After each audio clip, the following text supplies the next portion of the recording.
It's my great privilege to welcome everyone here this evening for this launch of Bulelwa as our new OSF South Africa ED. Good evening, friends. I'll introduce our honored guest, Patrick Gaspard, who's to my right. And he was U.S. Ambassador, as Mutoni has said. Welcome, Patrick. Welcome back home. Thank you so very much. It's good to be back, my brother. And then on my left is my colleague at the Open Society Foundation, Bulelwa Ngewana. She's our new executive director of OSF South Africa. Let me start with you, Patrick. I was watching the video and how the Open Society Foundation began and the nature of the challenges then. And that through the last, what is now 40 years, I think 41 years, that the nature of the challenges to democracy and democratization has evolved over time through a period where there was even a book that said liberal democracy had won by Francis Fukuyama, right?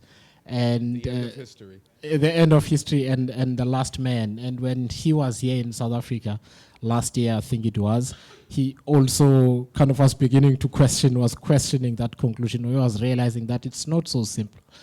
To the era in which we are now, how would you characterize the nature of the work of deepening democratization and building open societies in today's world and reality? Thank you so very much for that question, and I just want to add that it's wonderful to see a lot of old friends and fellow travelers here, and to be able to formally welcome our new, brilliant executive director.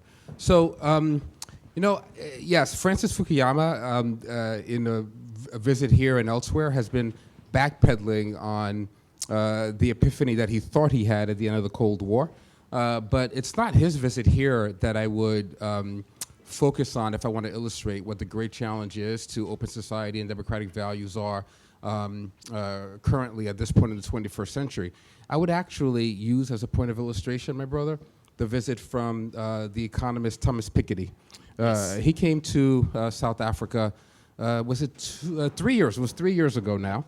And he delivered an address in Soweto in the conversation that this economist was coming to have about global disparities in income and the asymmetries of power that are the consequence of the economic dislocations that have been suffered throughout the globe by the most challenged communities. So this was in Soweto in South Africa, and folks were leaning in huge numbers because they understood that this was the great existential threat to progress and the real threat to building a democratic and inclusive society here. I do think that I'm proud of the fact that the Open Society Foundation has been the leading contributor to human rights causes everywhere in the world. We make grants in more than 120 countries, and in all these places we are seen in many regards as the last and best partner for those who are the most marginalized, the most vulnerable in working to hold their governments and corporates in their sector to account.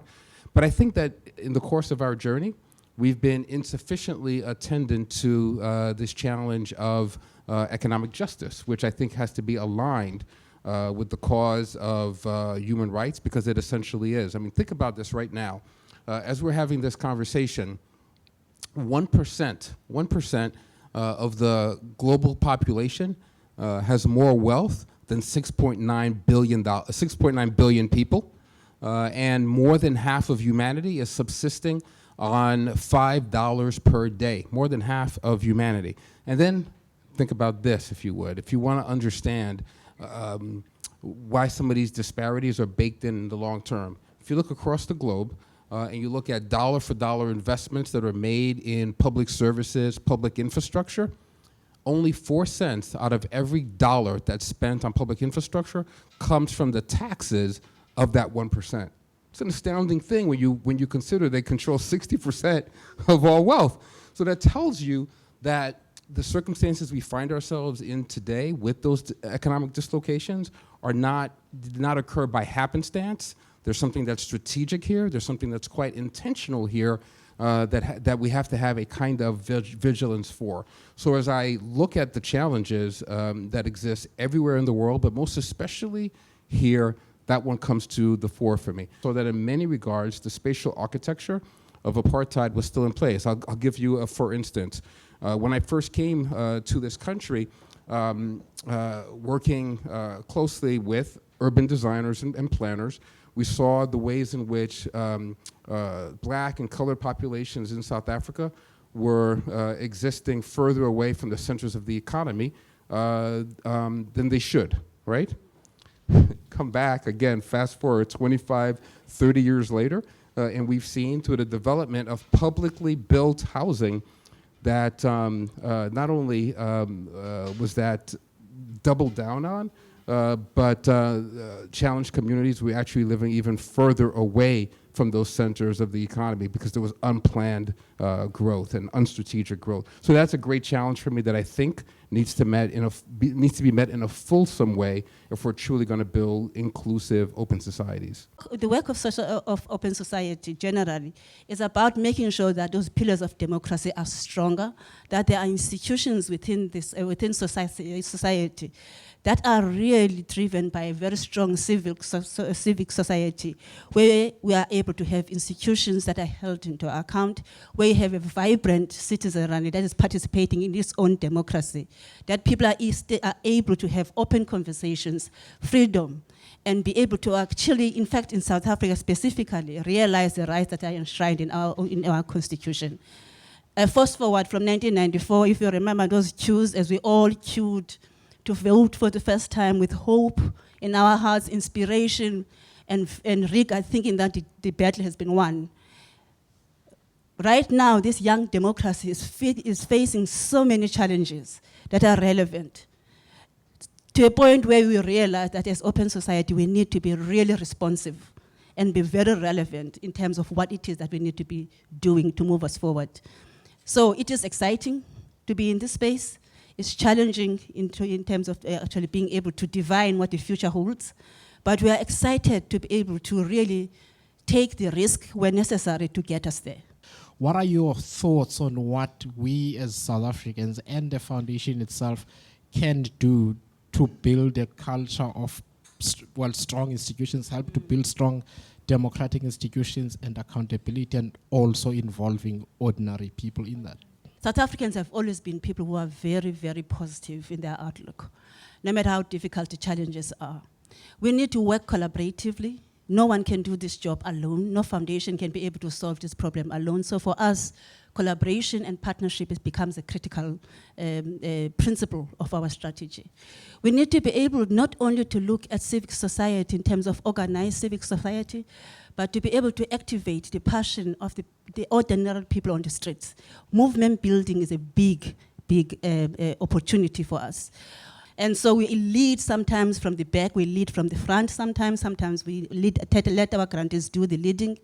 But all the time we keep tabs in terms of the depth of the sectors that we are actually supporting, the strength of the institutions that we are supporting, and the ability to actually allow them to have longevity in terms of sustainability as institutions. And there's got to be a way that all of us reorient ourselves and this new generation to help them understand that government itself is not what the problem is, right? There are challenges in the kind of elected classes that we have in my country, in your country, in many countries around the world, but the act of governing is not the challenge, and instead we've got to find a way to inject a sense of aspiration and a kind of can-do-ness in people who are running and in those who are electing them. So I am on Twitter, and one of the things that, and maybe it's because I've worked as a journalist and at heart I continue to be one, but one of the things I've seen is, again, having thought of the internet and social media as this great democratization of media and public spaces, to a place where in recent years in South Africa has seen very vicious attacks on journalists in particular, but on journalism in general, which I think in terms of how the democratic model is supposed to work, the fourth estate is supposed to be sort of the fourth pillar of that. So we're going to have to be sophisticated in kind of counteracting the nastiness that comes through those platforms. I'm very worried about what it means for elections in general and for democracy in particular. But we all need to appreciate something about all of these platforms. I'm fond of saying that we live in the great age of seduction. Politics is driven either by the emotion of hope or the emotion of fear.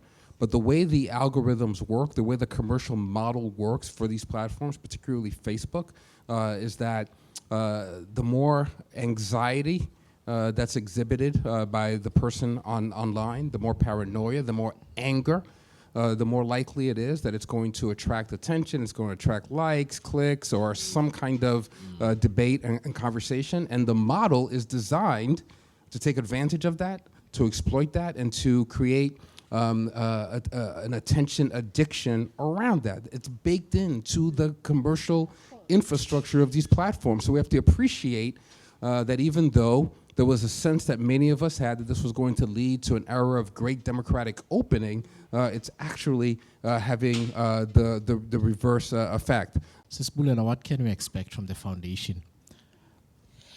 Well, I'm a great collaborator. I truly believe partnerships are the way to go. I'm looking forward to working with my sister foundations in the continent, collaborating on some issues around xenophobia, issues around immigration, issues that pertain to violence against women. How do we really leverage the opportunity of our president being the chair of the AU? How do we go beyond just seeing South Africa as an insular space for the greater public? How do we make sure that our brothers and sisters here understand that we live in a continent where actually under the skin we're all red blood, even if we come from different geographic spaces? I'm looking forward to working with other foundations within South Africa, collaboration on issues around climate justice, economic justice, being able to ensure that we can, in fact, get to that space where we say we don't only have a democracy that is stronger, it's a resilient democracy, a democracy that we can say it can have longevity. After all, it's a young teenager, this democracy. We should expect it to have temper tantrums now and again. And therefore, there is a space and a chance to be able to restore, revive, fix, rebuild, be brave, be experimental, and also at the same time be very cautious and very curious professionally about what the future holds. Then I think it's quite easy to fall into a long discussion about all the challenges and the problems that we have. What gives you hope in closing? The first thing that gives me hope is that list of ambitious goals that Bulelwa just listed for the South Africa Foundation. Makes me think we're going to need a budget increase in this area. Matoni, let's get ready for that. so I'll tell you something that gives me hope at the institutional level for OSF, and then hope in the world. Hope at the institutional level for me comes from the person that introduced the three of us, who said all these warm and generous things about us. Matoni, who is our director for our work on this continent, not only is courageous, but somebody who comes at this work with a powerful humility and a sense that we will fail or succeed based on our ability to collaborate and to partner across the entities that we have in West Africa, in East Africa, in Southern Africa, and in our Northern Africa office as well. So she understands that we're only as great as the collective sum of all of our parts, and that is a critical thing. The thing that makes me hopeful about the world right now is this tremendous sense of resistance. If you look at some places where authoritarians have been on the rise and where they thought their power would be unchecked, real change has been made. So in the most challenged spaces, we're seeing acts of resistance that are not only persistent, but that have been triumphant. That's a big deal, and all of us should be able to draw inspiration from that. Last thing I'll say, my brother, is not long ago I was in a discussion with the legendary American feminist Gloria Steinem.